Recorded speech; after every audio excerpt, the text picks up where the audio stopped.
All right, guys, here we go. We're going to do number 16 together.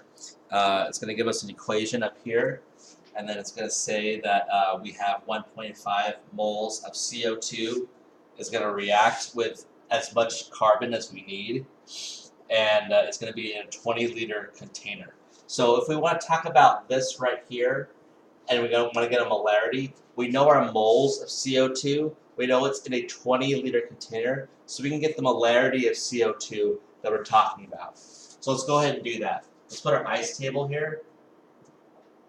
Let's put we don't have anything for solids. We're going to say we start with 0.075 molar CO2.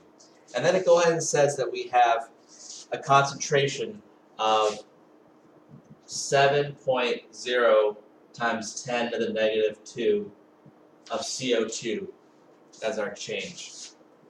So if we're going to say we change by this, 7 times 0 times 10 to the negative 2 for our change, it has to go across both of these.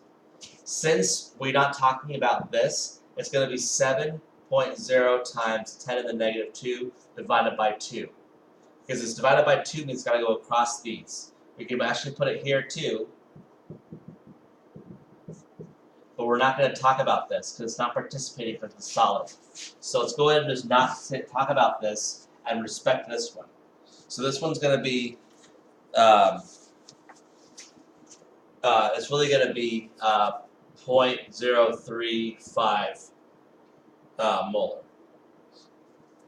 So if we're going to say that, we can go ahead and find our equilibrium concentration. We can go this minus this, and we can say it's going to be a 0.04 molar.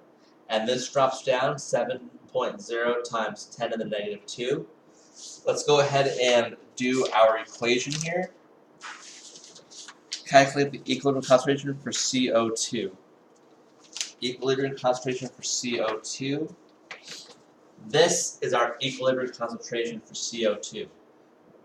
Is there equilibrium line? This is our concentration of CO2. There's our number 16. Let's go to number 17. Number 17 is going to be asking for the value of the equilibrium constant Kc. So let's go ahead and solve for Kc. Our Kc is going to be our products over reactants. Put our products here, 7.0 times 10 to the negative 2 over 0.04. If we're going to say that, we're going to go ahead and put this and respect that 2. Let's put that there. There's no coefficient here, so we're going to say 7.0 to the negative 2 squared over 0.04. We're going to get a Kc value of 0.1225. So there's number 16 and number 17.